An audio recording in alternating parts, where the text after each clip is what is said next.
Welcome to the 301 Colored Commentators, a monthly podcast series where two black men from the state of Maryland debate and give their hot takes on movies, professional wrestling, and TV shows. So have a listen, have a look-see, but nonetheless, enjoy. Hey, welcome back. Hope you missed us, 301 Colored Commentators. What up? Anthony, and our special guest, our old friend and reality TV show star, Panama's finest, Silver Spring's finest besides me, Naeem Thompson. Say a little something to the camera, Naeem. Okay, can I talk to you directly? I mean, I don't like that besides me part. Just keeping it honest, man. But thank you. Glad to be here. Looking forward. Glad to represent Silver Spring versus everybody. Sai, you owe me one of those. So I owe you. Let's just keep it fair. Okay. You're in my pockets. In your Yeah, pocket. that's right. You're in my pocket, nigga. Sai, Hey, whoa. you're his pockets. You're in my pocket. Let's make it right. Let's make it right. Yeah. Okay, you want to make this right? Let's do that. All right, what's it called? I know you missed us since our last episode. It's been several weeks. Today, we're going to be talking about the TV series Breaking Bad. We're going to be talking about the evolution of gimmicks in professional wrestling, like, for example, how Rocky Maivia became The Rock. But first, we're going to dive right in and talk about the 2000 British action comedy Snatch. Hold up. Classic. The classic. You're not gonna catch them up first, Sai? What have you been up to? What have I been up to? I've been up to. You going right in. You need to calm down. Let them Yes, know. I suave. Why has it been please. a while? What's going on, dog? Okay, you're the co-host. Tell Oh, us no, what but you did. I'm asking you. I'm gonna add to it. But you start first. Go ahead. Let them know. What has Sai been up to in the last month and change? Okay, let me talk then. I'll tell you. Good job. What Sai's been up to for the last month and change is traveling. That's right. I've been to Seattle for a work trip, and Seattle really is as rainy as they say it is. It rained every day I was there. But I got to see the Space Needle. I got to see the pier. It was nice. And I went up to Boston 2 weeks ago for the Commanders-Patriots game. First time I've been to Boston since I was in college. And yes, my team lost. Don't ask me how. I'm at a loss to say how. Speaking of which, we served you in Germany, dog.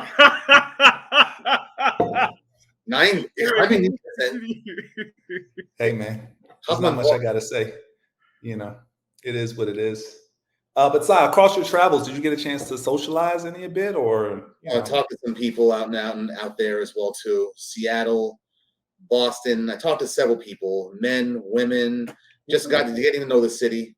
Inquiring minds want to know: was there any chemistry developed on these outings? No, sadly, no. Okay. You sure, Sai? Or you just being modest? I'm We know you to be modest, Sai. We know you to be modest, Sai. You also want me to be very blunt. Word, Sai, word. What about you, Anthony? What's up with you? Man, I've just been keeping myself busy for the taxpayer, been working hard, spending time with loved ones. You know how it goes. And, trying to keep up with you, dog, since you're traveling a lot and, You're a more well-traveled man than me. You've been around the world more than I have. Well, you lived around the world. Uncontrolled circumstances put me in that, but I'm very grateful. Yes. Okay. So yes, I enjoy traveling too, and soon come I'll be back on a plane soon. But other than that, I've just been working, chilling, and spending time with loved ones. They know who they are, and yeah. Music wise, nothing new. Same old Afro beats to the world. Niger, shout out to Naeem. I see you, dog. I see you. But yeah, that's it. That's about it, man.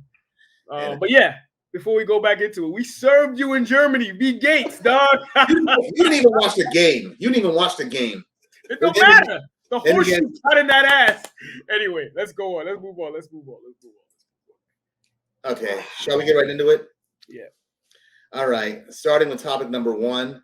One of our favorite films, all three of us. It's part and parcel why we got Naeem here, because he's a big fan of the film as much as we are. The film Snatch. I am the film, Sai. Let's just get it right.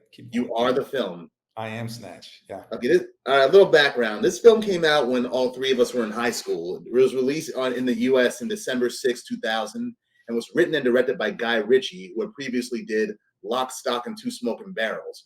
Plot-wise, basically, and without giving anything away all that much, it's set in the London criminal underworld, and it has two intertwined plots, one dealing with a search for a stolen diamond, and the other with a small-time boxing promoter who finds himself under the thumb of a ruthless gangster who is ready and willing to have his subordinates carry out severe and sadistic acts of violence. It had an assortment of characters, too.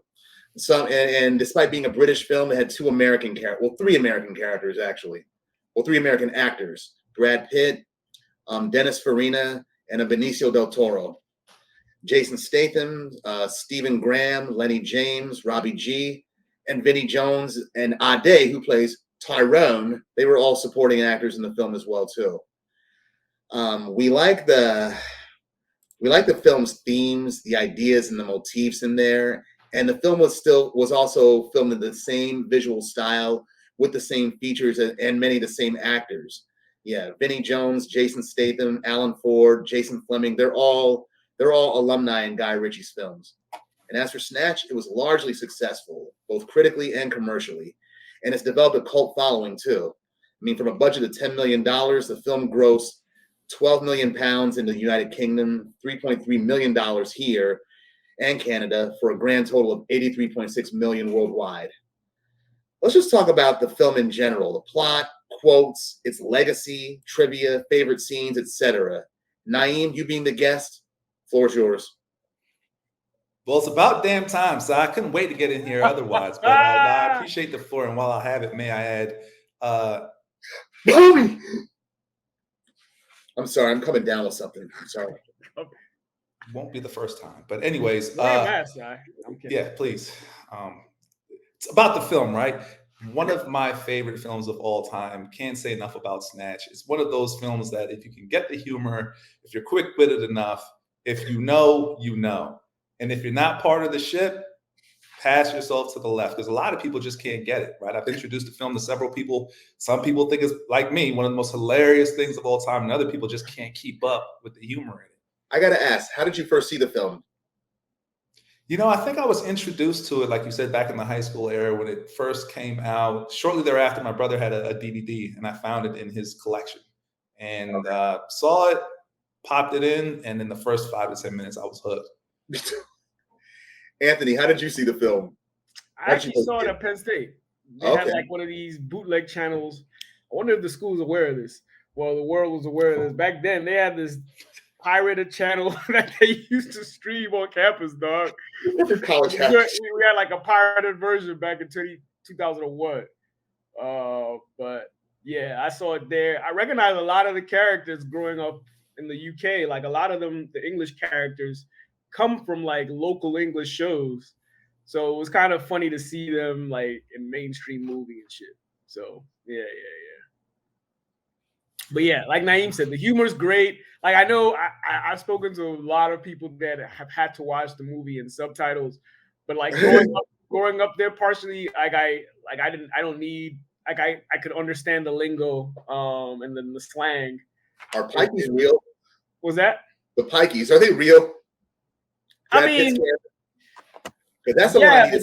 They do exist, but like I've never encountered one when I was there. You know what I'm saying? Like I think they're just like a minority group of people up north in the UK. So any truth or validity to that dialect that they speak? Does it sound remotely close to what we heard in the film? Or I don't know. I've never heard, but the other accents are definitely spot on. The slang is spot on. So that makes me think that their accents and the way they talk is real too, because everything else that's local, at least from like people in London, and the other accents and the UK accents are pretty real. So the terms and stuff, they're all legit. So it makes me think Brad and his peeps are all like legit as well. They did their research before they came through. Given that Guy Ritchie's from there, right? So Guy Ritchie's English. I'm sure he did his due diligence to make sure he delivered a good product. So it means a lot coming from you, especially having spent I guess extensive time over there in London. As a kid, but you know, young adult nonetheless. But you can verify that a lot of it seems authentic. Yeah, for sure. Good stuff. Remember, I first saw the film in college as well too. My cousin, when I was staying with him in Connecticut, he put me onto it, saying, "You got to see this. You'll get the humor." And that was the first time I realized that British humor is funnier than American humor. Yeah. At least in this film, it was. Hell yeah. Yeah. The Brits. What are your favorite scenes, though? Any guys have any favorite scenes? There's too many to name. The dialogue is just.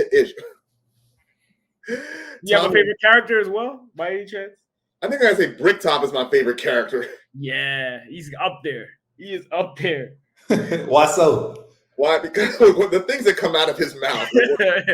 He don't give a shit, too. He's like, Mickey wants a caravan. Mickey wants a caravan, but he won't fight. And Bricktop's like, in the quiet words of the Virgin Mary, come again. I wish I thought of that. Oh my gosh, that's full of classic quotes and a lot of nuggets in there. You know, one of the things I harped on, like looking back on it, the mom in the Pikey Village, right? Oh, yeah. I think in her introduction to the big guy, the big boxer, I forget his name, Gorgeous George. I think somebody offered somebody a drink, and he said, "Yeah, I can murder one." And of course, her tragic response was, "There will be no killing going on around here." Oh yeah, and the classic foreshadowing of what that quote actually means. Good point. Her being the one being murdered on that same very campground later on in the movie is just like, it's one of those things you might not catch on the first spin, but certainly on the second and third. That was intentional. Yeah, there'll be no murdering around here, I can tell you. Yeah, I think Tyrone and the crew were kind of funny as hell. Like, there was the idiocy from them was just legendary, dog. Take his mask off in there. And then the Russian is funny as hell too. Boris the Blade, Boris the Bullet Dodger. Yeah. Why do they call him the Bullet Dodger? Because he's hard to kill. For some reason, he just lives, bro. I know. I was just that was a line in the film. Like, early in the film, when Abby asked Bullet to Tony, "Why is he called the Bullet Dodger?" Another funny thing. Abby. You know, I've heard. You used to call sign that, dog. I still to this day over the phone. Like, Abby, pick up the phone. You know, one of the things I found interesting, one of the dissenting comments about the three characters, Tyrone, Saul, and can't remember the third, they were compared to the Three Stooges. And there were some people that thought that the only Black or African American, Anglo-African, whatever you call it, representation in the film were paramount to Three Stooges. I didn't notice that the first watch or second watch, but after I heard that commentary and going back and looking at it specifically, I can kind of see why some people would feel that way. Yeah, that's a good point, actually. Yeah. I'm not gonna lie, shit was still funny as hell. Straight up. There's a man going in there with a briefcase. Did he have 4 fingers? I'm sorry, I didn't get the binoculars out in time. Good stuff, man. Good film. Yeah. Funny enough, like that movie did really well in the UK too, especially amongst like the younger audience. Because like even now, like following soccer, I watch a lot of like soccer vloggers on YouTube, and like there's one for Arsenal who's actually Turkish. He goes by the name Turkish LDN, and obviously that nickname is derived from the movie. So I guess that's how influential it is on a lot of like younger people. So it's pretty cool. That's his legacy. Yeah, legacy. Yeah. There's the word for it. Definitely legacy. Definitely legendary. I mean, it lives on in my everyday life when I talk to Abby over here, and when I call her and let her know what she's got to do. Abby. Shut up and sit down, you big bald fuck. Who are you calling bald? Top of the morning to you, Si. Top of the morning to you. Wowzers. Launcher. What else? What else was funny in the film? How Doug the Head, how Turkish's voiceover talks about Doug the Head. He says he tells everybody he's Jewish. He wishes he was Jewish. He even tells his family they're Jewish. He's not as Jewish as he is a fucking monkey. But what about Abby? What about Abby? Abby seems like a real deal Jew. American Jew. Oh my gosh. He was funny as hell. Abby was funny as hell. His patience, man. Dennis Farina. He's an ex-cop that used to work out of the Chicago Police Department before he became an actor. Oh, for real? Yeah, he was a good character actor. Rest in peace. And his assassin, his hired assassin was pretty funny as hell. I forgot his name. Bullet Tooth Tony. Bullet Tooth Tony. Yeah. he like the Madonna song. You must be my lucky star. Yeah. When he was he put that Scottish dude in the car and drove off. You recognize him from Game of Thrones? I believe he's from Game of Thrones. Or was it the Scottish guy? Yeah, it was either Game of Thrones or like he's from another show. He's from another show like later that came out later after the movie. I recognize him. Shit. I have to revisit. It might not be Game of Thrones, but it's from something else. Him and Brad Pitt, him and that guy, they were the two examples in the film where I had to put the closed caption or subtitles on because I couldn't. That's that thick Scottish accent. I could not understand it at all. Like, slow down, Tommy. I don't know if Brad Pitt understood what Brad Pitt was saying half the time in that film. I think that was intentional though. That was intentional. For sure. But like for real, like if you ever been to Scotland, dog, their accents are gangster. I can't. It's hard. It's hard for me though. I can't understand them. Like, I gotta be like, what? The thing of it is, them Scottish actors or actors that are from Scotland, they come here and they can do American Southern accents with no problem. Even the ones in England, like they're pretty good at mimicking U.S. accents with ease. They are. I think the Southern accent, the Scots, they had that on lock. They do it well, huh? Brian Cox, Kelly MacDonald, Laura Fraser, they're good at that. I think Brad Pitt, it might be up there one of his best performances of all time. Yeah. He was able to pull off in that film and be so believable. Yeah, he did method act.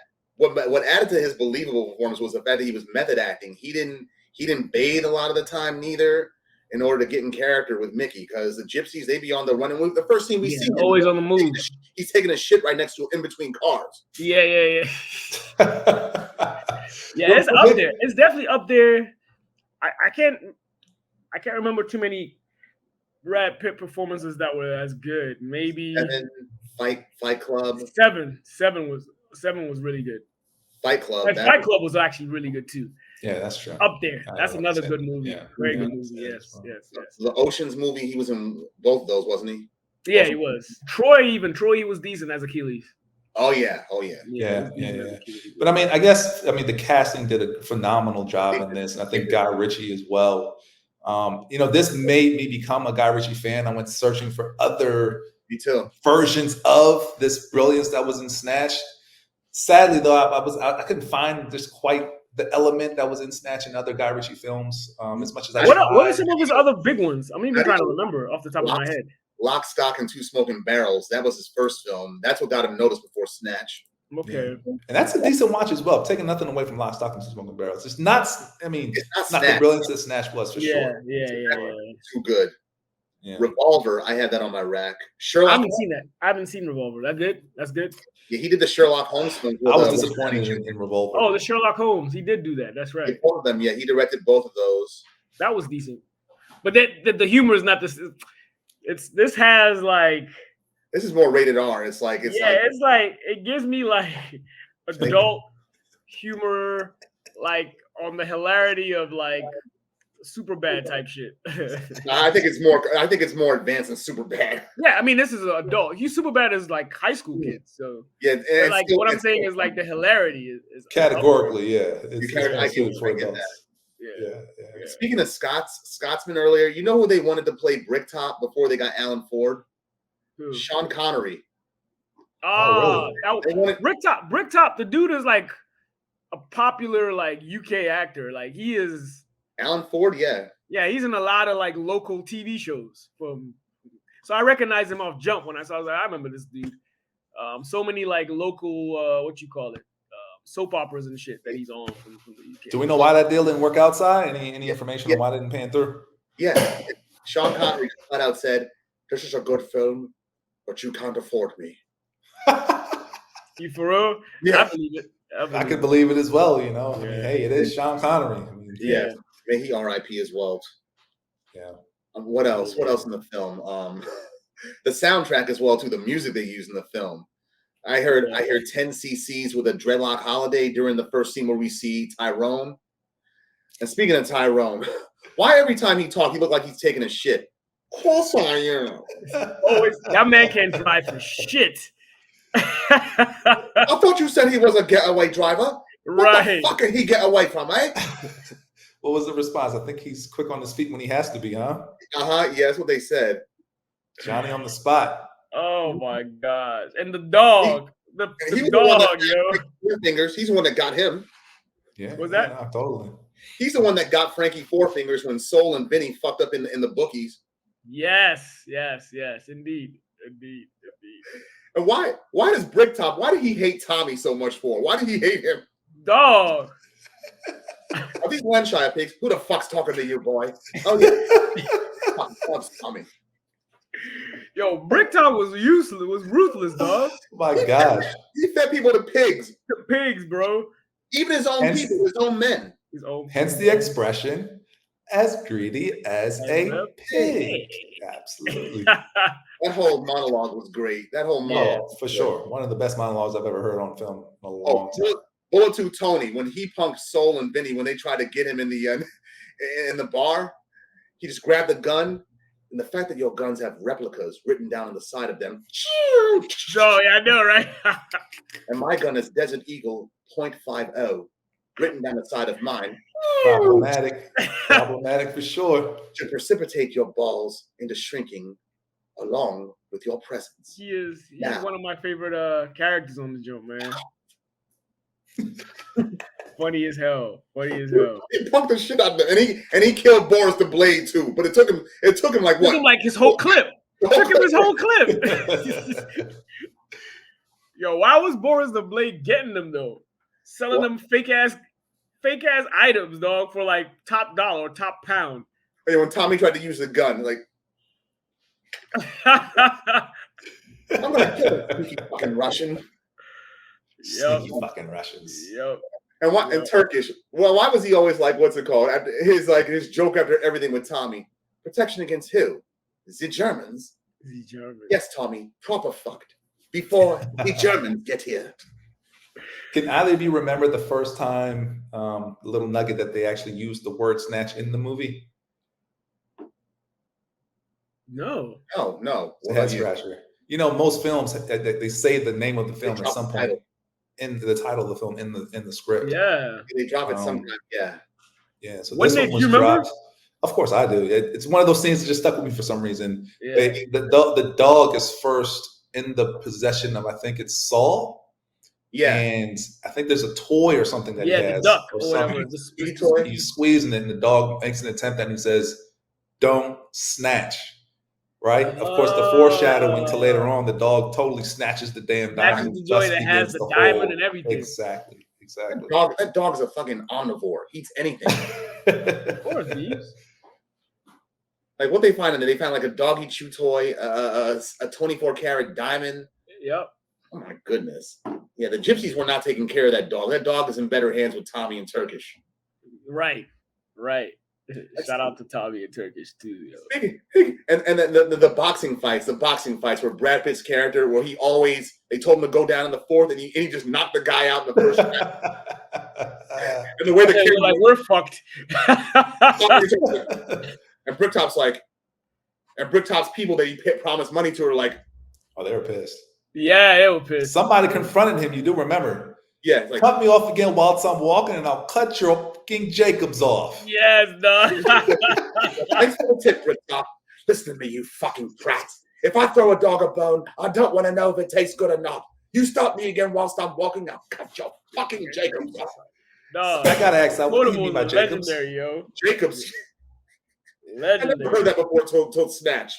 Well, you enlighten me, Sal. What was the inferred terminology behind Jacobs in that scene? I don't know. I've never heard that. I think that's British slang for balls. That's what I'm thinking. That's what you have to infer. That's what I think. I never hear that in America. I never heard that nowhere else. But it's funny. It was funny as hell. Oh my goodness. Oh yeah, the caravan. They basically punked Tommy and Turkish for a caravan. But here's the thing. At the same time, Mickey helped them. Because when Bricktop, when he got killed, right? Afterwards, Tommy and Turkish, they profit from the diamond they find in the dog.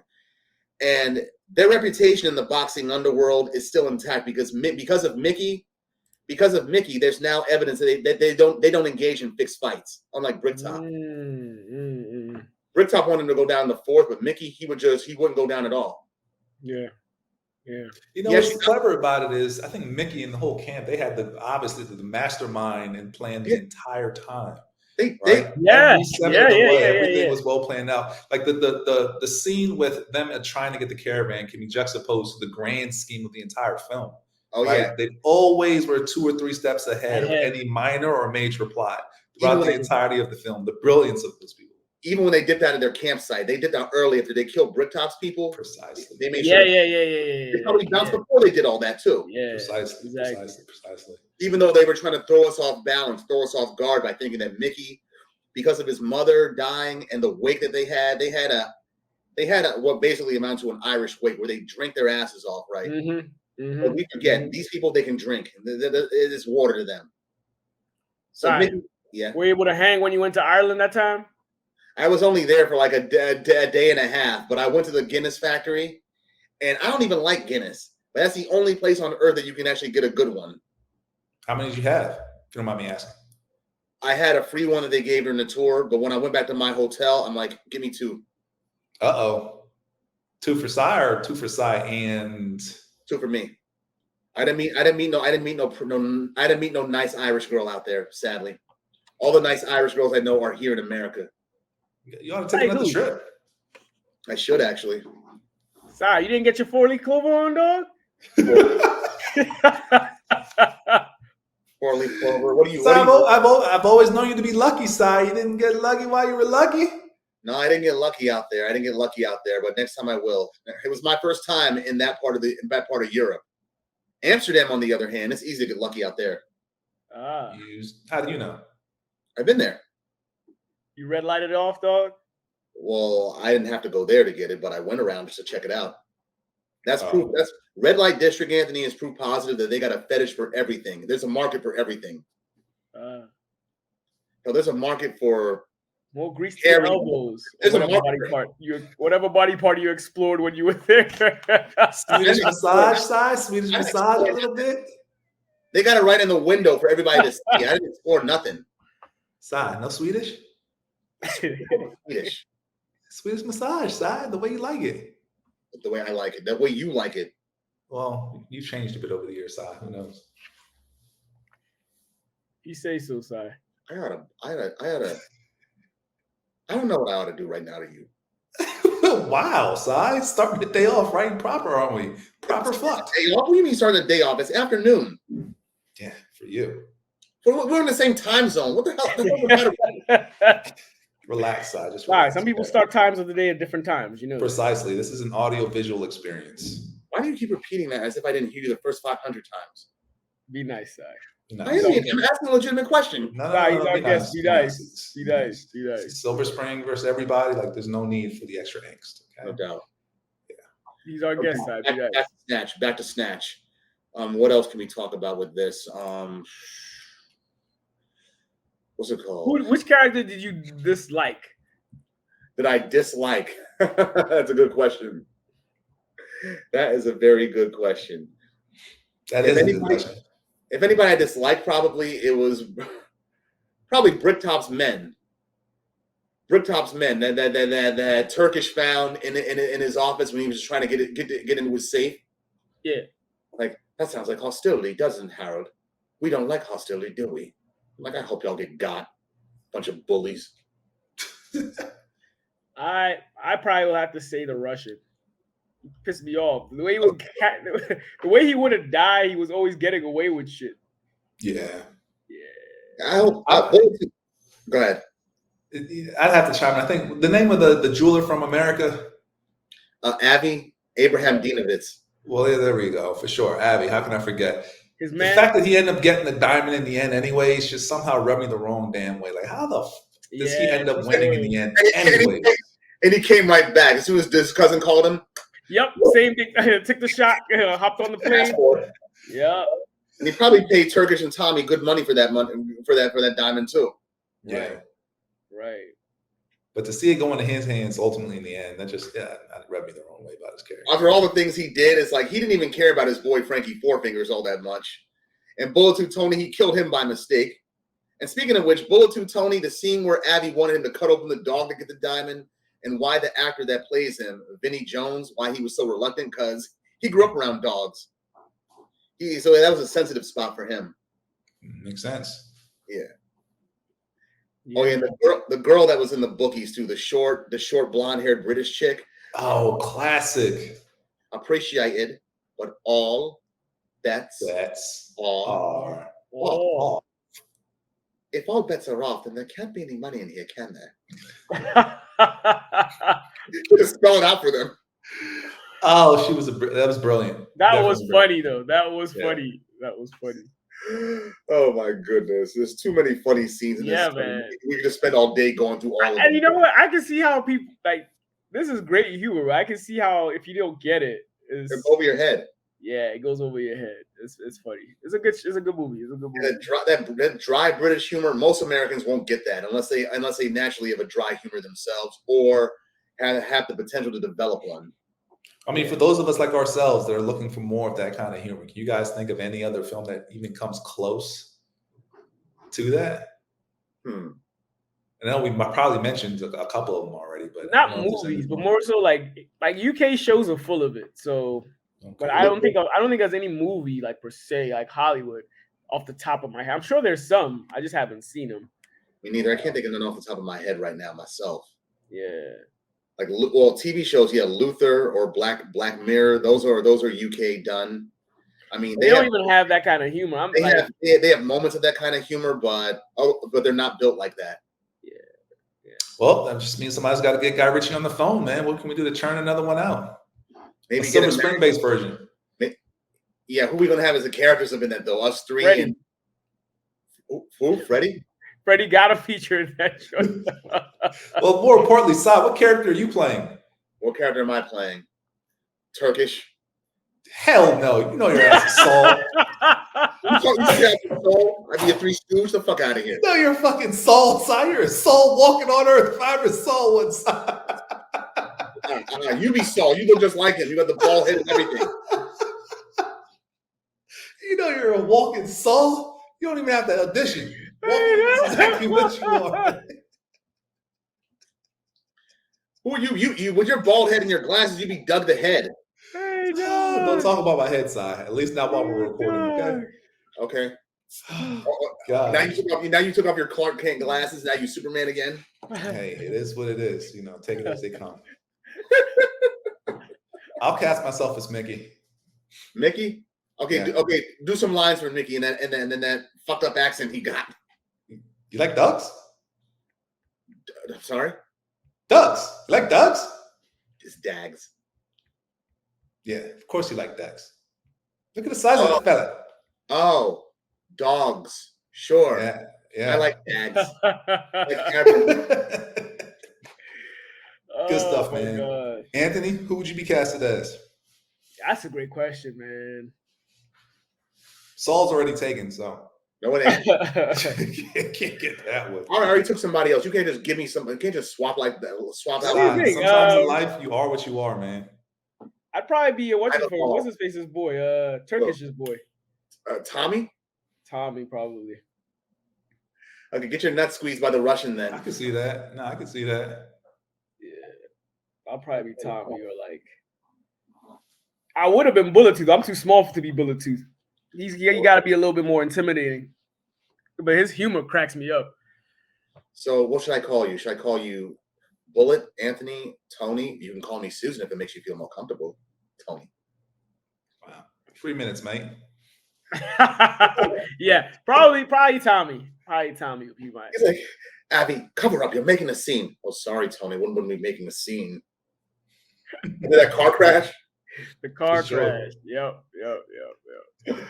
And this boy Rosebud got the sword stuck in him because of that. And that whole wasn't it caused by Tyrone? Basically, that car crash. It was caused by Tommy because Turkish was drinking that cart in the middle of the yeah. Threw it out and it hit Tyrone's car.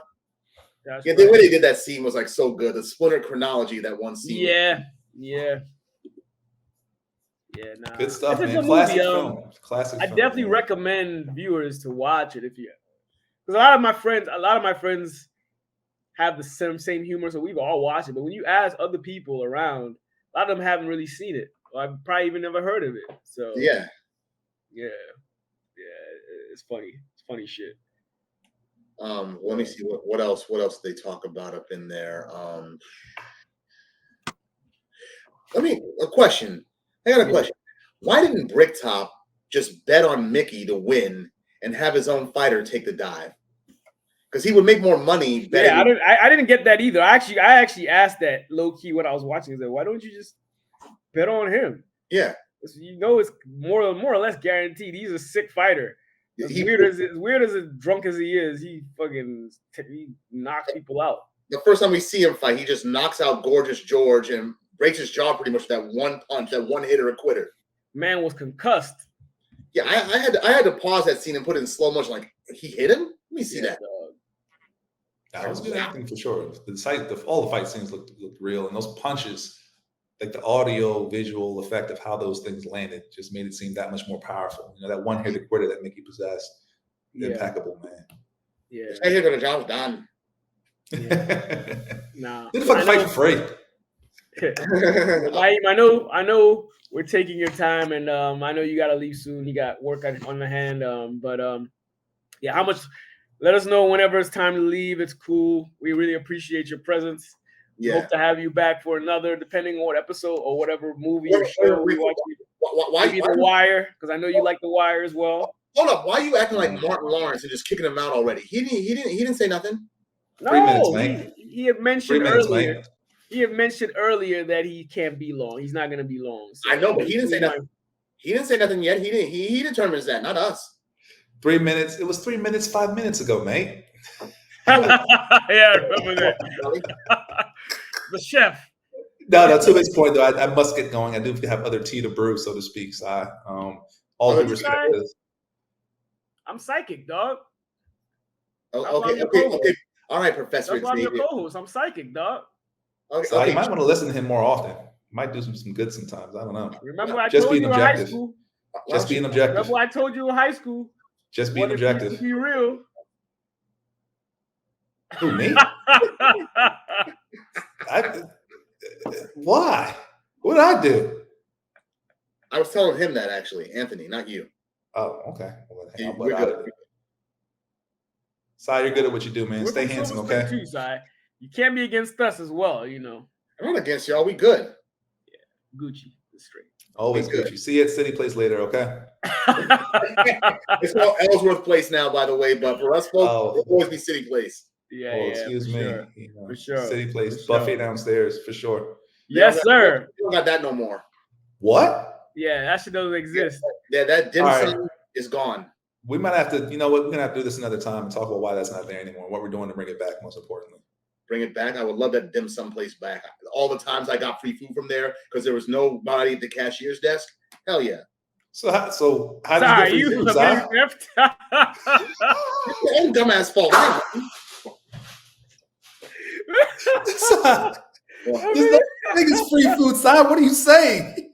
I'm saying there was nobody at the cashier's booth whenever I went there. I would get my food like, hello, anybody? And I give them a grace period. I give them like a good 3-minute grace period. And then what? and then what, Si? Walk off. That's their own fault. Si, is this like the time you walked off at the metro station at the guardrail? You're not the same thing because I got caught there. I got caught there, and all I got was a warning. You don't say you got caught. Walking Saul? Hell yeah!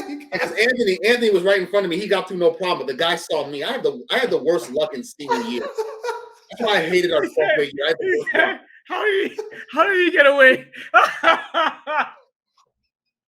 So I was like, how did he get away? I'm just realer than you, Si. Anthony gets through. Si gets caught. The police guard or whoever was there. Miss Stanislaus is informed. Did you get a citation? No. It's just a warning, and that from that Otis from Martin looking security guard. For sure. What did Miss Daddy say to you, dog? What's up? What did Miss Daddy say to you when she was confronted? She didn't say nothing about under her breath. I heard her say thief. Was she wrong? Well, technically, yes, because the guy gave me a free pass. Come on, Si. You were a thief and you know it. You stole too, that Anthony. metro You were a ride. thief. You got away with it. But I mean, hey, it's not stealing if you don't get caught. Okay, it wasn't called that way, Si. I technically can't be mad at it, Si. Huh? You can't be I ain't mad at it. it. I mean, I don't even take the metro no more anyway, unless I have to. I did. You know what I did the other day, and there was like out of 15 people going through, 6 or 7 of them were hopping right over. It's gotten ridiculous.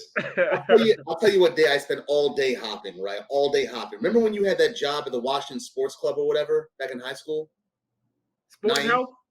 Yeah, I actually worked at both of them at different times, but yeah, I remember. Okay, Valleys. 2000 and around the spring. What's it called? I was hopping all day. Then somebody tapped me on my back. I'm thinking it's a security guard, but it was you at Silver Spring Station. Me? Yeah, I know you don't. I don't expect you to remember that, but that was you. You were on your way to work that day. Hell yeah, I remember it, Si. I wanted you to pay the toll. You didn't say that. I should have, because that's what you should have done. You're taken away from the city of Silver Spring. And Rockville and Bethesda. I was multitasking. Well, yeah. Oh, when I come home, I'll take it out of your face. That way we can get even. Take it out of my face? What? Yeah, if you don't pay, it's got to come out somehow.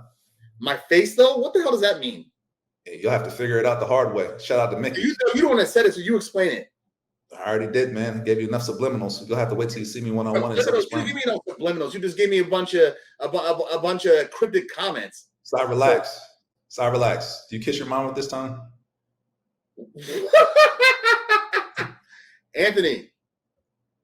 Don't call at him for backup. Answer the question. All right, welcome back. What happened? I have no clue. Technical difficulties. Me neither. You just asked me if I kissed my mom with that tongue? You sick fuck. Yeah.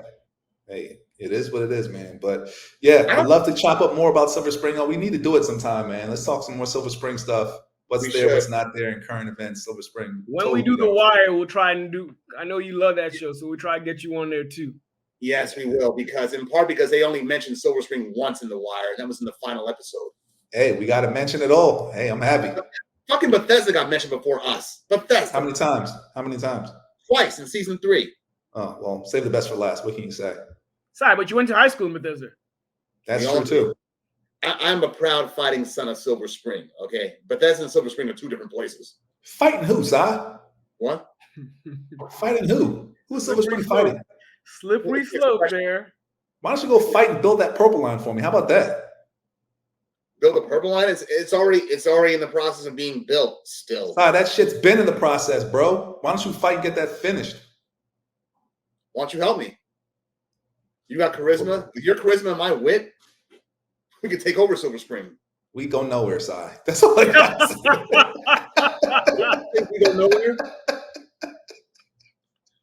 Hey, man. Love you, Si. We'll chop it up all things Silver Spring another time, man. Good stuff, y'all. You, bro. Thank you for being on here, bro. Appreciate it. Man. Love to Ori, man. Love to Ori. Peace. You appreciate For you, sure. Man. Shout out to the wife of Ori. Talk to y'all later, man. Peace. For sure. Peace, man. Man, next segment. Hilarious. All right. The next segment we're going to talk about next is the art of the gimmick. Okay, in professional wrestling, a gimmick generally refers to a wrestler's in-ring persona, character, behavior, attire, and or other distinguishing traits while performing, which are artificially created in order to draw fan interest. They usually have like a masked wrestler or a wrestler who's very colorful, or a very hateful, angry wrestler whose aim is to draw a reaction out of the crowd. Now, these in-ring personas, they often involve costumes, makeup like face paint, like Demolition, Legion of Doom, Ultimate Warrior, and catchphrases that they may shout at their opponents or their fans. Like, what you gonna do when the largest arms in the world run wild on you? Like Hulk Hogan. And gimmicks, they can be designed for good guys, baby faces, or bad guys, heels, depending on the wrestler's desire to be popular or hated with the crowd. But some don't care because a reaction is a reaction. But some wrestlers, they fall between heels and gimmicks, like that whole anti-hero thing that Stone Cold Steve Austin had during the heyday of the Attitude Era. And a wrestler, they may portray more than one gimmick over their career, depending on the angle or the wrestling promotion that they're working for at the time. A few of the gimmicks in question. Anthony, tell me some of the earliest gimmicks that you remember seeing evolving. I guess to touch and base on the whole art of the gimmick, I think the way I characterize the gimmick, it's like in tiers, right? Like there's especially on, like, for instance, on the heel side, some of them kind of intersect, not by character, but just the style, right? So you have the arrogant, flamboyant, rich, bravado type of heel. Ric Flair. Ric Flair, $1 Million Man, Ted DiBiase, that kind of guy. Oh, and then you got your traditional, just all out bad guy that, you know, is just a bad guy. Just like a bad round. Yeah, and then you have the Brute. Rarely does the Brute work for me.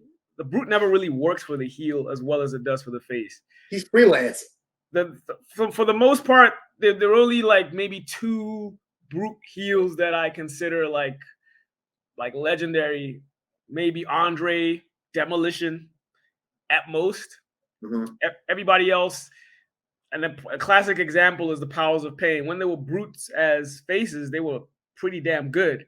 When they became heels, they became pretty much, they kind of were almost glorified jobbers, right? That was unexpected for them as well, because their face turn with Mr. Fuji only served to make the fans more go with Demolition. And it wasn't what they intended it to be. Yes, exactly. It wasn't planned. It just kind of took its own course. But on the flip side, and there's also the one-of-one heel, like Randy Savage. Like there's only one Randy Savage as a heel. I don't think there's any other heel that's comparable to his style of a heel. Like having I mean, later on people try to copy it, but he came out with the female manager that was actually a face, and he was the heel. And his style, his promos, the way he cheated was very different from everybody else. So like there's a few one-of-ones in that category. He treated Elizabeth like property, though. Yeah, exactly. So like that's why he was a one-of-one heel, in that his manager was a face that the fans loved, but he was like, people loved to hate him. But the funny thing is, people loved him as a heel too, because he executed it so well. Like Ric Flair to some extent. Like Ric Flair and the Four Horsemen, Bobby Heenan is another one that has that arrogant persona. Not necessarily rich. Sometimes those interject, but the arrogance and the intelligence as well. Yeah. Like a lot of the arrogant, flamboyant, wealthy, you know, projecting kind of heels tend to be very cerebral. He got more with that whole rich angle when Ric Flair came into the WWF, and him and Mr. Perfect, they were his executive or whatever. Exactly. I think the cerebral heels were the ones that took off the best. They tend to be more successful than your typical Brute or just the typical I'm a bad guy kind of guy, you know. I think the most successful heels, apart not just the ones who are loved by certain fan base, because Randy Savage still had fans as a heel. Ric Flair still had fans. Yeah, I gotta say, the one heel that made me actually really, really hate him every time he came out, which proved he's doing his job, was Triple H. Yeah, he was a good one. Yeah, he was a good one. I think the Honky Tonk Man is another one. He was a hated heel, but man, was he good at it. Yeah. And the fact that he could not lose that Intercontinental title belt made it even worse. But yeah, you're right. What was the name of that one group from ECW? They were two black wrestlers. I sent it to you recently. One of them said, "Shout out to my boy OJ Simpson. Keep us a good work." I know who you're talking about. I forget his name. It'll come. He ended up going to jail a few times. And he died too a few years ago. Yeah. Shoot, I forget his name. It'll come.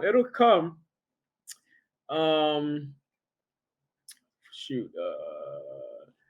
But yeah, keep going. When his name comes up. Yeah. I'm gonna look him up right now. Shout out to OJ Simpson. Dog. Like, I can't believe he said that, but it's Butcher to something. The New Jack. New Jack, yeah, exactly. He was in Smoky Mountain Wrestling, which is down south with a bunch of redneck white folks, and that was designed to provoke them.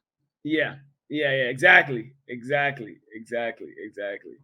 Yeah, he was one of a kind. He was funny, but also just took wrestling way too far, dog. Yeah, he was hardcore to the extreme. Yeah, That's probably what killed him early on too. yeah, took it way too far, man. So, but yeah, but he was even more on the brute side. Roddy Piper was another really good. He was a one-of-one heel as well. He was a gifted entertainer. He was so gifted. Yeah, as a heel, he was much better than in face. As a heel, he was better. As a face, he still had elements of crazy. Like what's it called? Yeah, but it doesn't work as well as a face. And I'll say this: Randy Savage was better as a heel too. I thought he was a better heel. He was fun to watch as a heel. Yeah, he has some of the best promos of all time. Ric Flair was a face, but it's like I can't see you as a pure face. Not right. What you've done. Exactly. Like the Four Horsemen. Were the Four Horsemen ever heels at one point? They used to be heels in the 80s. In the 80s, yeah, that's when they were actually at their peak of like arrogance. It was great back then. That was the real true era of Four Horsemanship. Okay, because in the 90s, they all pretty much emulated Ric Flair's persona of like just lavish assholery. I take it they were more fun to watch in the 80s because all I remember they all had titles, so it was hard to hate them. They all won belts, and they were dickheads. Pause. But yeah, and then you have the element. I mean, as you said, like it starts to evolve from good and bad, right, to gray area. Mm-hmm. And I dare say that started with the NWO, right? Even though they were heels. They were heels, but the Four Horsemen became faces in the face of them. Right. And they got dismantled by the NWO too at War Games 97. Thank you. Right. And I think they were the first to kind of introduce that gray area of being a heel, but being really a fan, like a real fan favorite. I got a friend who grew up on that era of pro wrestling, right? He told me that him and some of his boys, when they were high school students in the 80s and early 90s, they called themselves the Four Horsemen because of that. Yep. Mm-hmm. Yep. Like when you go back and watch their pro, because I wasn't watching WCW in the 80s. I was a WWF guy in the 80s. Me too. I got into WCW like around 1990. Slowly for me. Yeah. Largely because a lot of wrestlers were jumping ship to the WCW. Yeah, that's exactly right. That's exactly when they started. I think Ric Flair, Rick Rude, Jake the Snake. Rick Rude, Jake the Snake, Ricky Steamboat were like the first ones I remember that switched to the other side. Speaking of Ricky Steamboat in regards to gimmicks, he was big in the 80s, especially his match with the Macho Man at WrestleMania 3. People still that's like the height of his career, right? It's a GOAT match, yeah. It's a GOAT match. I hated him. I like Savage. Sue me. But his gimmick though, when they tried to bring him back in like the early 90s or whatever, with the dragon costume motif and blowing fire, it was terrible. Like, what y'all don't know what to do with him, do you? Yeah, it was terrible. He's getting paid, but it's like, This is not Ricky Steamboat, Ricky the Dragon Steamboat. Exactly. Like a parody. Yeah, more or less. So it didn't even last, right? Didn't last. Same thing with Tito Santana's transition into I am ready to become El Matador. Like a Spaniard bullfighter. That was terrible too. Yeah, that was terrible too. And of course, there's so many like one of ones. Undertaker's one. Taker, I was talking about this with somebody earlier today. Taker, he stays in character throughout all of his variations of his dead man gimmick, even the biker American badass gimmick, right? And it's like, and I say that because it's so weird to see him as Mark Calloway now, like being a normal person. It's so like it's hard to kind of just stomach, you know, like with the bandana on, with the Texas accent, just shooting the breeze with somebody. It's like, somebody I can have a beer with. Right. It's kind of hard to see like the effect he had on us as the dead man. Yeah, like man, was he legendary. Yeah. When he first came to the WWF, Remember whenever you come out of the ring, nobody booed, nobody cheered, but people were like looking at him like they didn't know what to make of him. Right. Of course, Andre is another one. He was one of one. He was the brute. He was like the ultimate brute that was like legendary bad brute. Even though when he was a face, I wasn't watching. I was too young. When he became a heel is when and he was one of like at that time borderline of Mount Rushmore heel. He was like the pinnacle of heel in WWF. Like everybody respected him, and I think Vince was aware of this.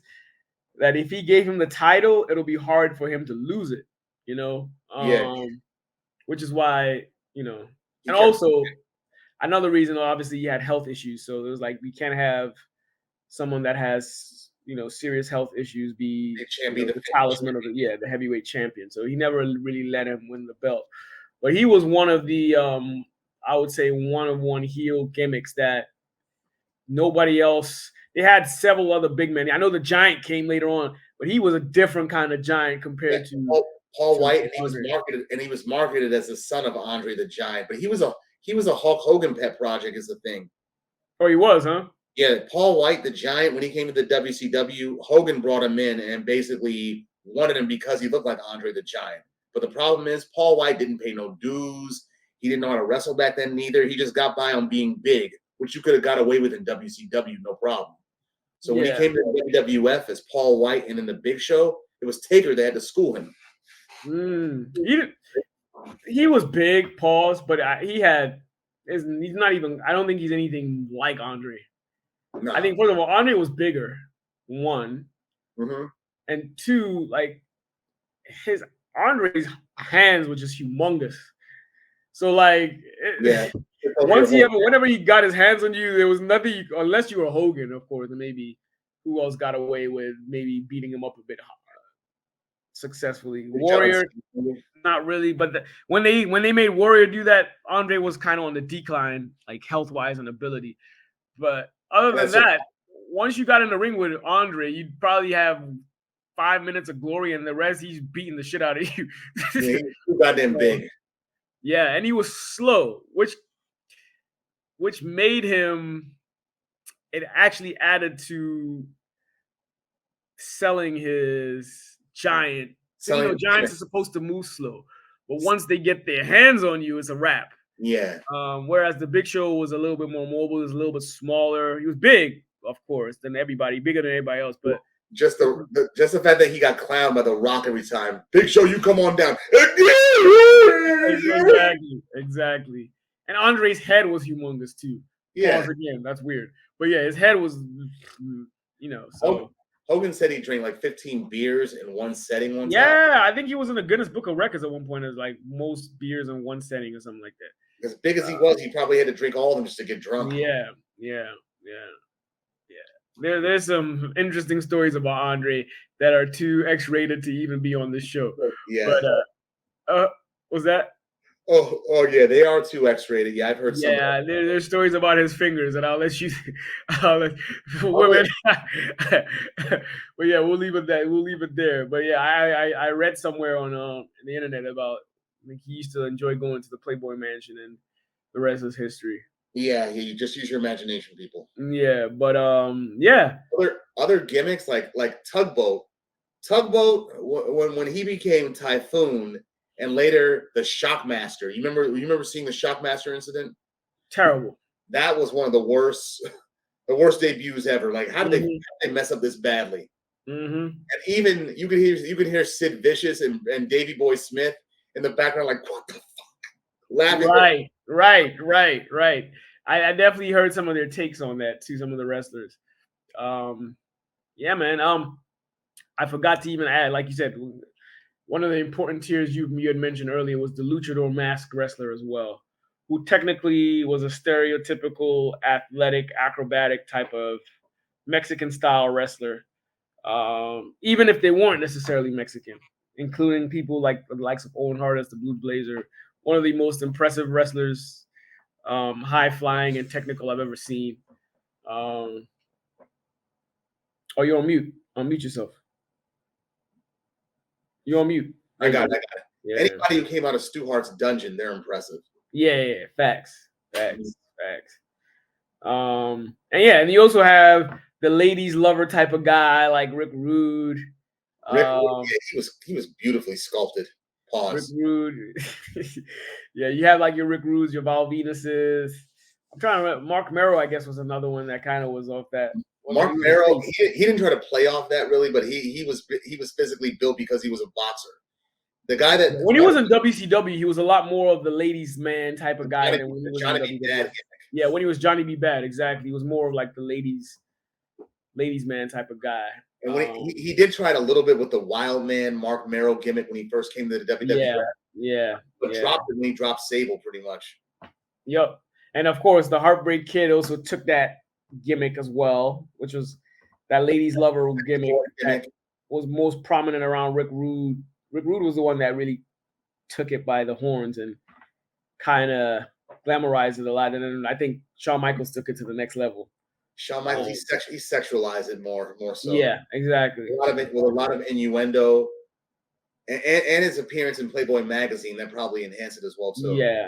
Yeah. But I think Stone Cold Steve Austin is another like trailblazer, trendsetter, or like heavily influential superstar as far as the turn of the gimmick and the traditional style of the gimmick and just flat out unedited attitude, assholery again. He kind of changed the trajectory of the WWF, if you ask me. Because of him, the likes of like DX and all those like on the edge, borderline rated R kind of wrestlers. He was doing it before them. Like I remember WrestleMania 13 when we were 8th graders, right? All the build up to that, his match between Bret the Hitman Hart, all the things he was saying to him. If you want to know how I feel about Bret the Hitman Hart, put an S in front of Hitman. Exactly. All the shit he was talking and the way he carried on during that match. And Bret Hart said that match is one of his favorites. Yeah, shout out to Bret Hart because without him, there's no Stone Cold. Like that feud is one of the greatest feuds in wrestling history. And this ain't no ballerina session. I'll kick your pink and black ass. Austin 360 said, "I just whooped your ass." You know. Like these. I think he birthed the Attitude Era. I believe. And in turn, what's it called? The curtains call incident with the click that birthed Stone Cold Steve Austin. It did, didn't it? Because he was like, "Fuck him," right? Because what's it called? Triple H was supposed to get King of the Ring that year, but because of the curtains call incident in Madison Square Garden, he got punished. So Stone Cold got in his place. I see. And the Rock, when he was Rocky Maivia, oh my God, fans hated him. I hated him. Fuck that. Rocky sucks. Die, Rocky, die. He was so. He was corny as a face. Hell yeah. Even with that little quasi high top fade and that fanny pack he would have. Yeah. Oh, I didn't think he was gonna last, but look at us now. Yeah, I mean, I think also wrestlers like Steve Austin are the reasons why people like The Rock were able to come about, like that gimmick.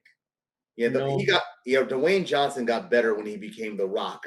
When he got in his mic skills, every time he got on the mic, legendary. In 98, before SummerSlam 98, him and the Nation of Domination, Owen, D'Lo, and Mark Henry, they basically cornered China in the ring. And all the shit that The Rock is saying to China, and the way he's saying it too, it's like, I'm just captivated listening to him. It's like he's just got so much charisma. No matter how much he's like. As far as promos, Mount Rushmore, he's on there. Steve Austin's on there. Randy Savage as a heel is on there. Ric Flair is on there. Ric Flair, yeah. Yeah. It just, those four are just untouchable when it comes to like shooting promos as heels. Like I could literally watch a YouTube of them just play and just enjoy it. That's how good they are. Between the humor, the arrogance, and the flair and charisma, it's unparalleled. Savage, like when he would give a promo, they close him on. I'm like, is it hot in there? Why are you sweating so much? Did you start from Coke before this? This was the face Savage. No, this is a heel Savage when he was talking shit. Really, he was still sweating back then. Yeah, it's like, why is it that hot in there or something? What's going on? You must have hit that. You mean this is the second heel Savage or the first heel? Yeah, after like what's it called? After the Mega Power split. Oh, okay, yeah. I'm talking about even his best promos are Intercontinental Champion Savage. Those are the funniest ones. The funniest one for me, even when he was a face during his feud with Ric Flair before WrestleMania 8. Yeah. Ric Flair was like, Randy, Elizabeth was mine before she was yours. Woo! And Savage's interview with Mean Gene, he's like, and just what are you thinking, brother? What are you thinking? Well, Randy, the picture's untrue, but the magazine's untrue. Yeah, man. But yeah. Anything you want to add? Yeah. What's it called? Other gimmicks I thought were like, Charles Wright? Charles Wright, how he went from Papa Shango, the Kama Mustafa, the Godfather, and the Good Father, and the Godfather again. And he had mad different gimmicks. Like I didn't even realize until the Attitude Era when he started being the Godfather. That's Papa Shango. I recognize it from jump. The tattoos were the same. It didn't hit me. It didn't hit me. Even as Kama. Even when he was Kama Mustafa as well. Yeah, and then he started being the Godfather, the pimp later on. He transitioned into that during the Nation. What's that? The Godfather, the pimp. Mm-hmm. Who else? Mick Foley, of course, he had his 3 gimmicks that he did all at the same time. Ah, yeah. That's another. My favorite gimmick of his was Cactus Jack, WCW Cactus Jack. That's how I first knew him, and that's how I recognized him when he came as Mankind. I'm like, dude, that's Cactus Jack. Exactly. I peeped it. Yeah. Dude Love was his funniest one though. Dude That Love was funny though. His music cracks me up. Oh yeah, Dude Love. Some hippie psychedelic shit. Yeah, on some serious psychedelics, bro. Yeah. And other minor gimmicks, like even like jobbers managed to become like having different gimmicks, like Barry Horowitz. Yeah, another one was the Brooklyn Brawler. He had I forget what he was called before that. He had a name, he had a gimmick before he became the Brooklyn Brawler. Really? Yeah, in the late 80s. The mid 80s, mid to late, and then by the late 80s he was the Brawler. And he actually at one point even he was under the Heenan family. Oh really? Yeah. Briefly. I do remember that actually. I do remember that. 88, 89, I remember that. Yeah. So yeah, Barry Horowitz is another one. You're right. He got over on I think the $1 Million Man, I think, or someone else. Yeah, exactly. He did. And then they started giving him like a gimmick that played onto his Jewish heritage, even his theme song. Right. Yep. And there was a black guy, something SD something. SD something. SD, yeah. It was a popular. He was from like the Caribbean islands. He was also another popular jobber. Pez Watley, I remember him. He was from the Caribbean islands. Mm-hmm. Yeah, Hogan, well, he went over to the NWO, so that was a change of his gimmick, but it's like he still had a lot of the office politics behind the stage and whatnot. Yeah, SD Jones, that was his name. SD Jones? Yeah, he was a popular jobber in the 80s. SD Jones. Yeah. Oh, I remember him. Okay. Yeah. Oh, he's dead now. Huh. Mm-hmm. I've seen that match against him and Paul Orndorff. I've seen that before. Yeah. Who else? There are other wrestlers that took even Vince McMahon himself. I forgot about Orndorff. Orndorff actually was the original pretty boy before Rick Rude. He was a face before he became a heel under Bobby Heenan. I remember that. Yeah, he was the original pretty boy.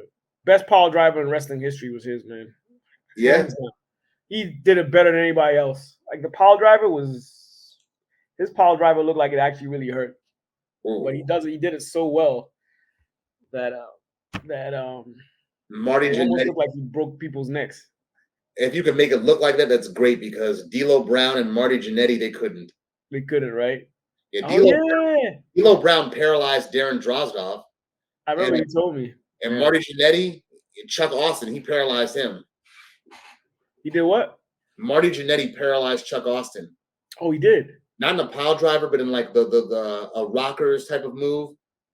And Chuck Austin laid it right directly on his head and just left him paralyzed from the neck down. You see that? Yeah, have you seen that match? Yeah. It's on YouTube. Oh, I see. Okay. Yeah, you can tell he really was injured. I see. I see. John Cena, Mark Henry with the sexual chocolate gimmick. That was funny. Well, our boy Luis, he would tell us that he bought that N64 game, WrestleMania 2000, where they showed all the Titantron intros for all the wrestlers. He bought it. He said he bought it just so he could play that shit on loop. The sexual chocolate. It's sexual, baby. Oh, that's my guy, dog. Shout out to my man Luis, though. And I want to give it all to you. Yep. Yeah. The black wrestler, dog. Mark Henry. They made him like a lecherous sex craze gimmick. I'm trying to think of some of the successful. I guess King Mabel, Ahmed Johnson was another one. Ahmed Johnson looking like Booker T. Booker T was some of the problem. Booker T was another big one. Yeah, the Rock is probably the most prominent one. He's black. Yeah, The Rock is definitely a big one. Yeah, probably the greatest black wrestler of all time. Mm-hmm. Well, partial black, but black. Once you black, hey, we're in America. Half black is black. He's black. Yeah, he's black. Yeah. Yo, let me ask you a question. When he became The Rock, did you notice that he tried to talk in like a southern kind of drawl a little bit? The Rock guarantees that no member of Team Corporate will be down at ringside. Yeah. Yeah, man. Yep. I did catch that. Dog. So yeah, heel turns and face turns. They're always notable. I mean, Shawn Michaels, his heel turn, the very first heel turn he had against Marty Jannetty in that barbershop back in 1990 or 90. Yeah. Goodness, that's legendary. There's even shirts made to commemorate that. The barbershop jump. Uh-huh. I thought that was real when he slammed him right through the glass window like that. Me too. And they say he had a cut. He was bleeding. Yeah. He cut himself when no one was looking. Jannetty did that. Of course, that's what they always do, right? They always do. And did they say he have a motorcycle accident afterwards? Was that like that was the excuse? Yeah. The excuse, okay. Why he didn't appear until when was it? Late '92. Mm-hmm. And he hit Sensational Sherry with a mirror by mistake. Yeah, by mistake. I remember that. Yeah. You remember the Godwins, Henry and Phineas, during the New Generation era? Yeah, I remember them, yeah. And during the Attitude Era, they were re-gimmicked as Jeff Jarrett's bodyguards, Southern Justice. Yes. It's a throwback. Yeah, I do remember that. Under their real names, Dennis Knight and Mark Canterbury. Yeah, and Dennis became Midian with the Undertaker's Ministry of Darkness, and he got a lot of exposure because of all them tats that he had on his arm. Yo, you frozen? Yo.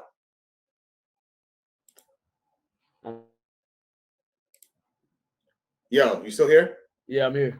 Okay, you were frozen for about a second or two. Yeah, I had some minor technical difficulties. Okay, we talked about all the horrible face turns and all the horrible heel turns. New Rockers, that was a horrible attempt to remake the Rockers. Marty Jannetty and the guy that became Al Snow, Leif Cassidy. Oh, yeah. And also, it reminds me of the New Foundation. That was Jim Neidhart and Owen Hart. That was terrible, too, yeah. That was probably why they partnered Owen with Coco Beware as High Energy. High Energy, yep. Mm-hmm. That didn't last long either. Nope. Who else? Billy Gunn from the Smoking Guns when he became Rockabilly under Honky Tonk Man. Oh, yeah. I forgot about that. That was a terrible one, too, yeah. Ed Leslie, who was Brutus the Barber Beefcake. Remember when he became the Booty Man in WCW? What the fuck is that? That was so terrible. The booty man. It's so cringe. What do you like ass or you just like pirate booty or something? It's so cringe. What the They're fuck? supposed to be like a ladies' man or something, right? He had a few ladies around him, but it's like WCW had horrible gimmicks. They had more horrible gimmicks than WWF had. And I will say that the WWF, the era for their horrible gimmicks were all in the new generation era, I thought. Yeah, I agree. When they were going bankrupt. Yeah. This guy was also a terrible gimmick, even though he was being himself. Virgil. He was never really himself. Virgil, Vincent, all of his in-ring names were jabs at a Dusty Rhodes and a Vince McMahon. Because Virgil, that's Dusty Rhodes' real name, Virgil Runnels. I see. And Vincent McMahon, of course. Yeah. What's his real name? What's his real name again? Virgil? Yeah, Michael Jones. Oh, I see. Okay. Yeah, he was a face in WWF when he broke off in the $1 Million Man, but it's only come out long after the fact that was like a master slave dynamic. Yeah. A white man and a black dude that you ordering around. I'm surprised that would not slide today, but it did back then. Yeah, I'm surprised it lasted as long as it did. Yeah, for real. Yeah, in the 1990 when they kept $1 Million Man kept humiliating Virgil, the toes. Virgil, clean up the shit off my head. Yeah, bro, shit was cringe. It was cringy. Trying to think. I got a little bit more. Strike Force was a terrible gimmick too, but it worked. You hated them, the Girls in Cars theme song. It was garbage, dog. Do you remember the steel cage match that they had the week before WrestleMania 4? It was Strike Force, the Macho Man against the Honky Tonk Man and the Hart Foundation. It was March 5th. Yeah, I do remember that. Yes, I do. That was a fun match to watch. Yeah, that was a good one. Sergeant Slaughter in his face turned, "I want my country back." So terrible. He was good as a heel. He was better as a heel. Yeah, he was good as a heel. Because he shitted on Hulk Hogan, burned all of his shit on national TV. Yeah. And years later, I was like, thank you for that, Sergeant Slaughter. Thank you. Exactly. And lastly, who else we got? Ludwig Borga. My bad. Ludwig Borga. The Finnish wrestler. I think he's deceased now. He was a good wrestler. I heard he was racist, but he was a good wrestler. They just didn't know what to do with his gimmick. Oh, speaking of race, how the one-man gang go all the way to Akeem, the African Dream. Oh my gosh! That gimmick. They even had them on Arsenio because of that. Slick in the Twin Towers, and Akeem. Oh yeah. Like, I know the brother's looking at me. I know you jealous of my clothes, Arsenio. And before that, Arsenio was actually giving him props. Like, you shook my hand and did things that I haven't even seen in the ghetto yet. That's what Arsenio said? To Akeem, yeah. Oh, my God. How were they ever put together? That is such a black pimp, Slick. A black pimp managing a redneck prison guard and a white guy who wants to be black. I never quite got that. Me neither. I'm like, it works good together, though. It works good. It was fun to watch. They were relevant because of the Mega Powers. That's really what it was. Yeah, when the Mega Powers were no more, shortly after they became no more. Yeah. Mega Bucks, Twin Towers. Yep. It was of no use. They just kind of used them to push them over, the Mega Powers over. And finally, one more, Demolition. When they broke up, Smash became Repo Man, and Crush was still Crush, but under a Hawaiian gimmick.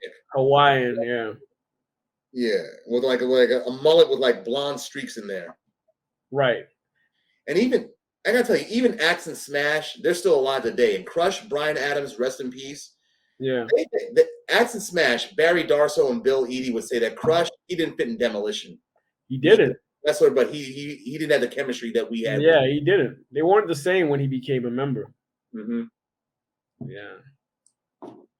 Yeah, with gimmicks, they're always evolving over the years, whether it'll make them more money or whether they just want to try something new. There's always an evolution with the gimmick. Yep. 100%. Okay. Yeah.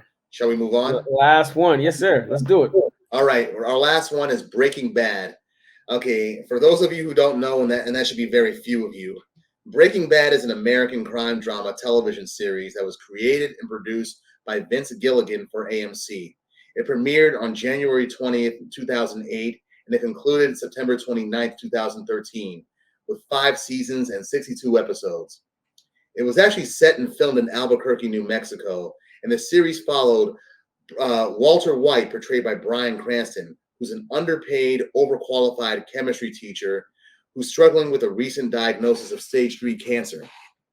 He turns to a life of crime when one of his former students, Jesse Pinkman, played by Aaron Paul, introduces him to the world of crystal meth. And with Walter White's chemistry knowledge, he knew how to make a pure version of crystal meth than anyone's ever seen. And the series follows him as he tries to secure his family's financial future while navigating through the dangers of the criminal underworld. It was Breaking Bad. It started off slow at first. It was critically acclaimed, no doubt. But it was only during its final season where it really took off commercially, where it really had its popularity. Mm. Because I kept thinking during the run of the show, I got into it during season 2, mind you. And I noticed every season just got better and better. But by season 5, that's when everybody was watching it. Yeah. And mind you, season 5, that was my favorite season right there, the final season. That was it. That season was dark. I hated it because it was so dark. I loved it.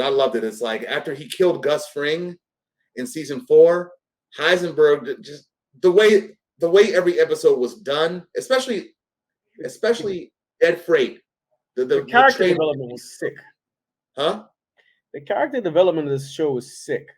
It was good. They knew what they were doing from Jump Street. I mean, so much so that I couldn't find any plot holes in there at all. Yeah. I mean, that was Vince Gilligan's whole aim with the character of Walter White, to transform Mr. Chips into Scarface. Yeah. And it's so good because it's believable and relatable that any man put in that circumstance can easily succumb to those same, changes in outlook and perspective in life, and just your approach to just getting richer. Yeah, but Walt, though, it's like when he found out about his cancer diagnosis, it's like he was calm about it at first and just like took it like, I heard you. I know you tell I have cancer, but there's a mustard stain on your shirt right there. That was his reaction to hearing his diagnosis. Yeah. He was an underpaid chemistry teacher working, and he had to have a side job working in a humiliating car wash where his students would come in, and the boss, Bogdan, was just a rude jerk to him. Yep. You knew this guy had cancer, but you want to put him to debilitating and humiliating physical labor. It's like, no wonder he cursed you out on his way out the door. Mm-hmm. And clowned your eyebrows. Yeah.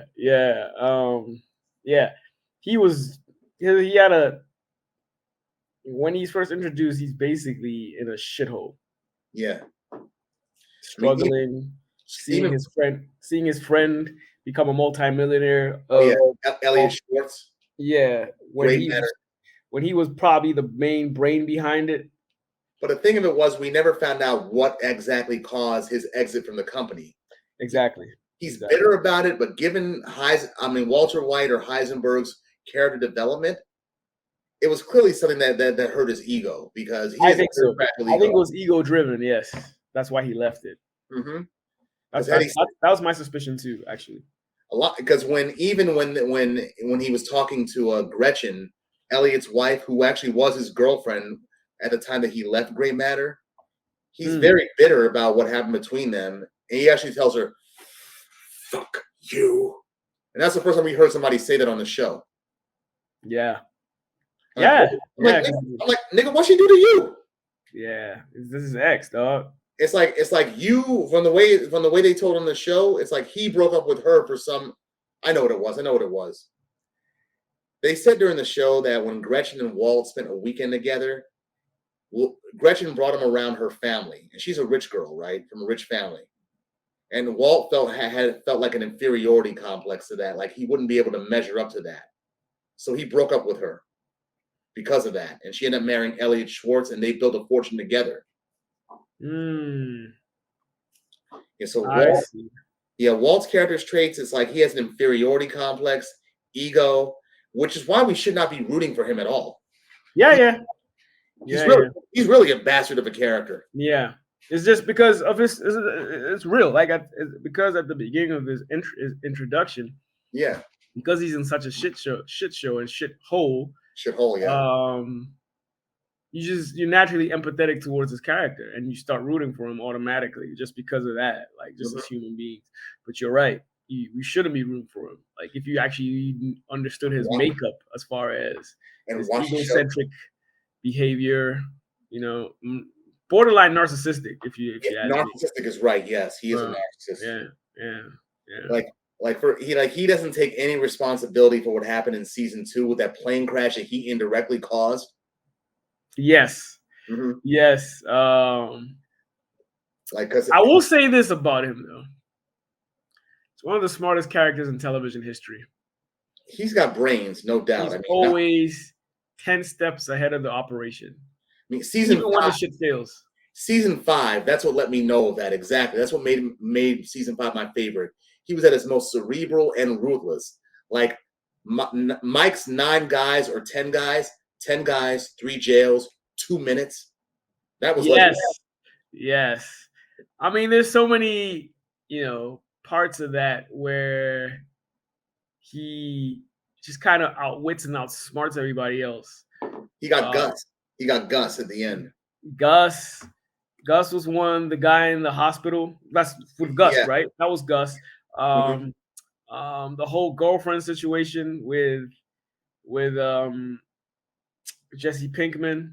Oh yeah, he let Jane die. And that's what indirectly caused that plane crash. And he even rubbed it in. And even the kid that he poisoned. That was all thought out. Like he's always thinking ahead. He is. He's sneaky. Walt is sneaky. Very sneaky. But Jesse got smarter. That Jesse Pinkman, his former student / crystal meth partner, played by Aaron Paul. Yeah, he becomes smarter over the series as well too. He does. And he's a crystal meth addict at the beginning too. Yeah, he is. Yes. Under Walt's tutelage, he learns how to make crystal meth almost as pure as Walt's. Yeah. Hold his own against Don Eladio's cartel. Yep. But he had more of a conscience than Walt. Mm-hmm. And like the two of them loved each other. As much as they have a fucking weird ass relation, they had a weird ass love-hate relationship, but they definitely loved each other.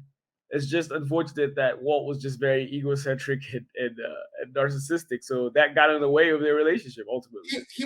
Walt was so egocentric that, remember Gail Bedecker, the second lab guy that he replaced Jesse with?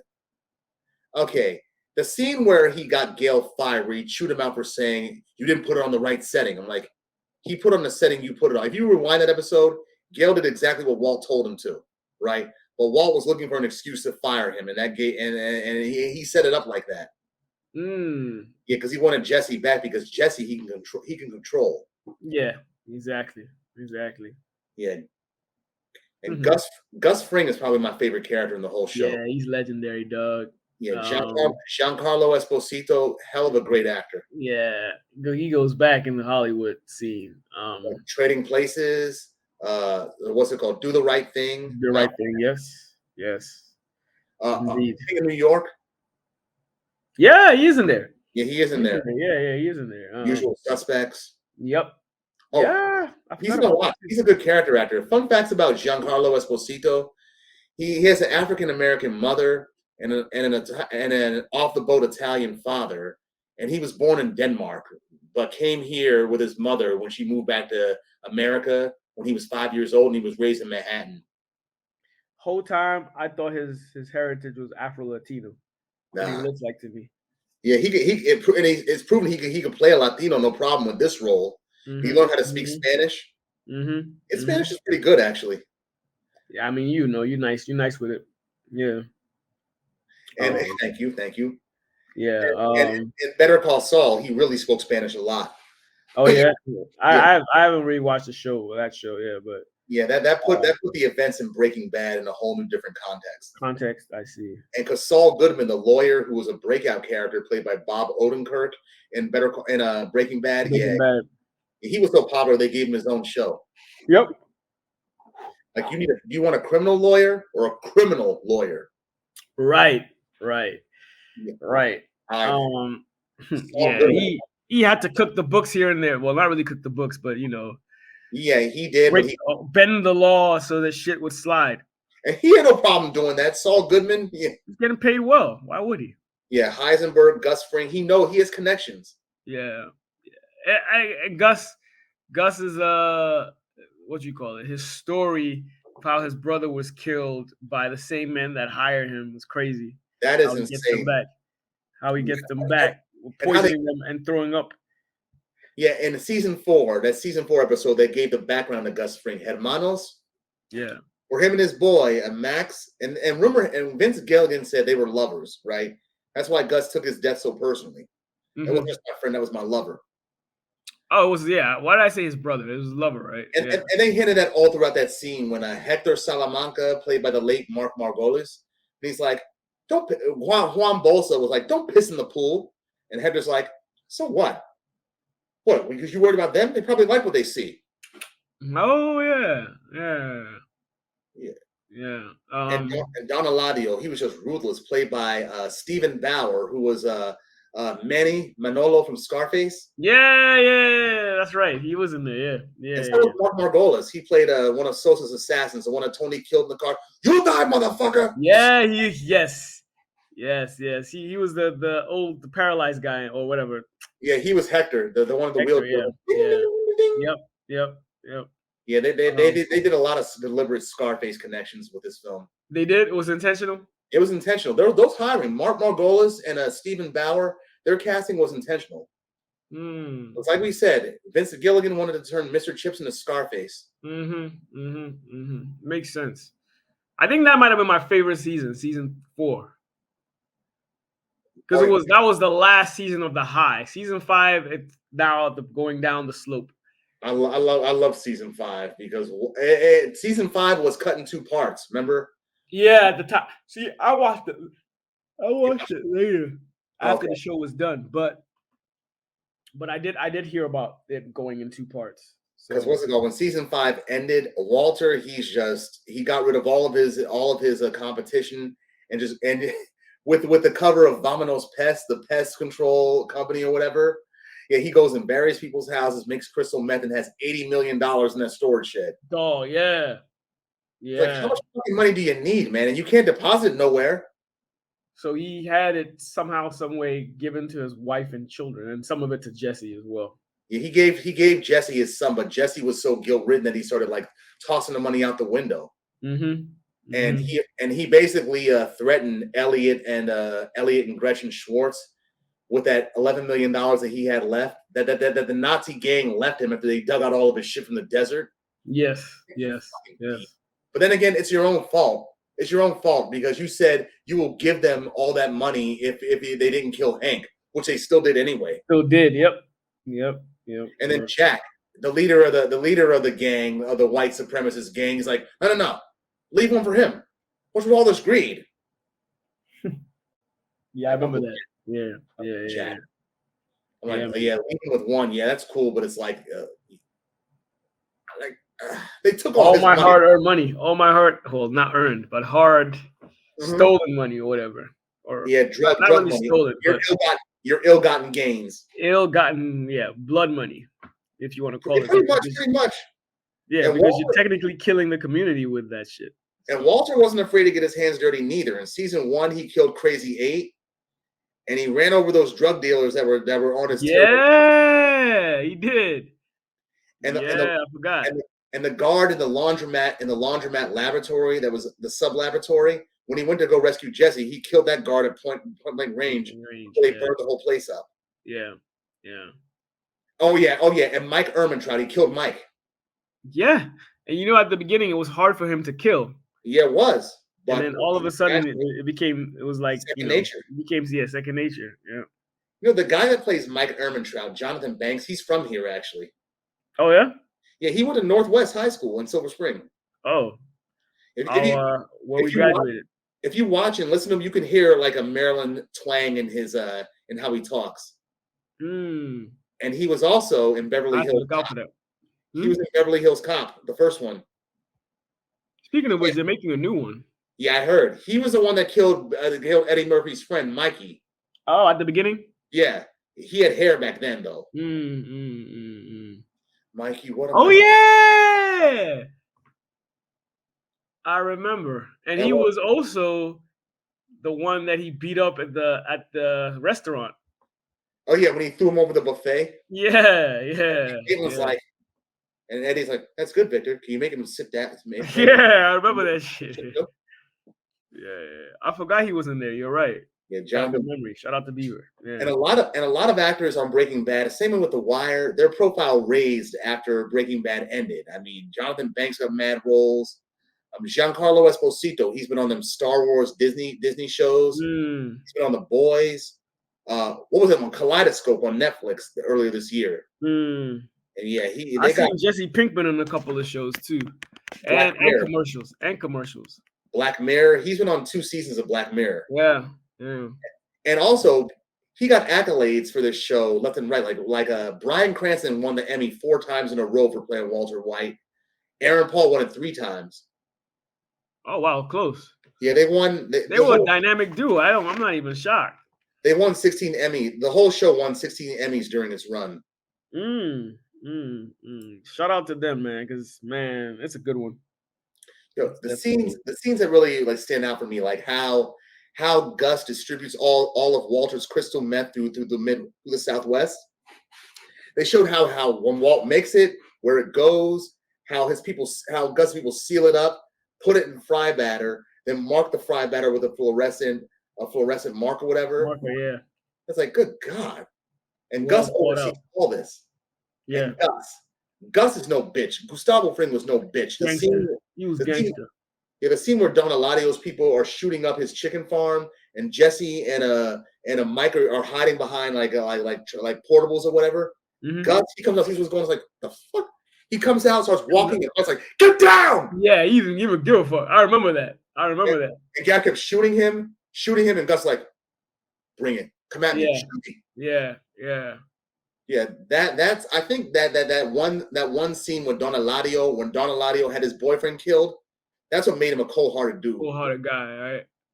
Cold-hearted and ruthless. He's one of my It's between him, Jesse, and Walter. Those are just such good developed characters throughout the show. Hank Shader, him too. Hank was funny. Because he didn't come off as very smart, but I found him funny. He knew what he was doing though. Like the scene where he was interrogating Mike Ehrmantraut in season 5. Like they already knew everything about Mike, like his past in Philly, and they're asking questions like they don't know. Like right. you know that he's licensed to carry his firearms in 3 different states. You all know that. Like when Mike's about to walk up, where he's like, "Am I under arrest? What's the matter, boys? You forget your right." hand. And he's walking out, and Hank's like, "I suppose you don't want to know about the $12 million in a Cayman Islands account that's registered in your granddaughter's name, don't you?" And right. Like, got him right there. Got him. Also, Walter's wife was she played because you hated her. Anna Gunn, yeah, she played good. Made you hate her.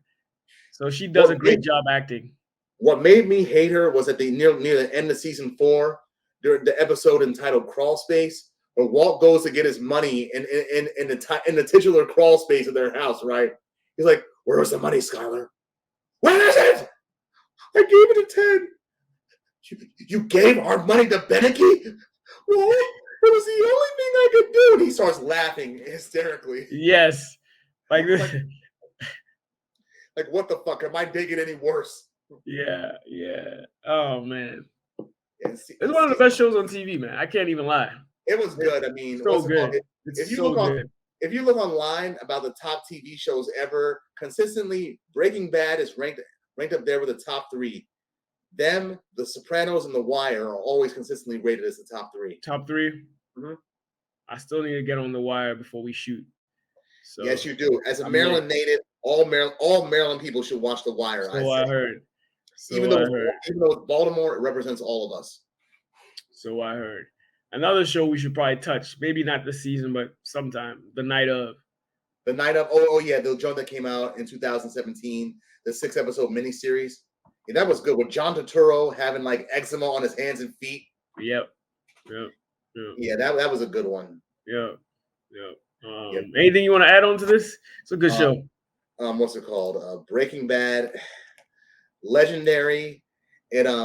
The songs they use in the show, as with any TV show, if it's an old song and if it gets played on a popular show, it gets like 1,000% increase in streaming. Like the song that was used in the final episode of Breaking Bad, what's it called? Baby Blue by Badfinger. Yeah, that song got a whole lot of play, and I remember hearing that song years earlier in The Departed. Oh yeah. Yeah. Yeah, they and remember in Stranger Things, the last season of Stranger Things, where what's it called? The scene where that girl, she has to hear that song by Kate Bush running up that hill. Yeah, that's my favorite scene in that show.